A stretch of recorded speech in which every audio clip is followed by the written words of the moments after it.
നമസ്കാരം.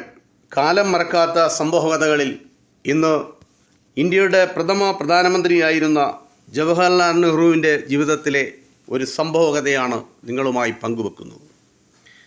അലഹബാദിലെ ഒരു വലിയ കളിസ്ഥലം. കുറേ കുട്ടികൾ അവിടെ ചെറിയൊരു റബ്ബർ പന്ത് തട്ടി കളിക്കുകയാണ്. ഒരു വികൃതിക്കുട്ടി ആ പന്ത് ആഞ്ഞടിച്ചു. പന്ത് പറന്നു ചെന്ന് ഒരു മരത്തിൽ തട്ടി താഴേക്ക് ഉരുളുന്നതിനിടയിൽ ആ മരത്തിലുണ്ടായിരുന്ന ഒരു പൊത്തിൽ ആ പന്ത് കുടുങ്ങി. കുട്ടികൾ എത്ര ശ്രമിച്ചിട്ടും മരപ്പൊത്തിൽ നിന്നും പന്തെടുക്കാൻ കഴിഞ്ഞില്ല.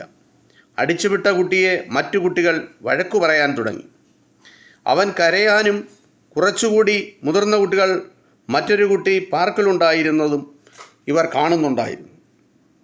കൊച്ചുകുട്ടികളുടെ അടുത്ത് ചെന്ന് ആ വലിയ മുതിർന്ന കുട്ടി പറഞ്ഞു, ഒരു ബക്കറ്റിൽ കുറേ വെള്ളവും ഒരു മഗ്ഗും കൊണ്ടുവരാമോ എന്ന്.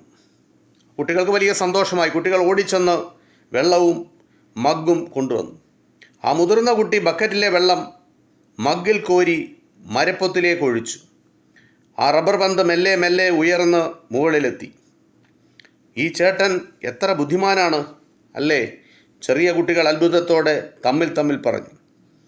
ആ കുട്ടി മുതിർന്നപ്പോൾ ഇന്ത്യയുടെ ആദ്യ പ്രധാനമന്ത്രിയായി മാറി. ആ കുട്ടിയാണ് ജവഹർലാൽ നെഹ്റു എന്ന ലോകമറിയുന്ന ഇന്ത്യയുടെ പ്രഥമ പ്രധാനമന്ത്രി.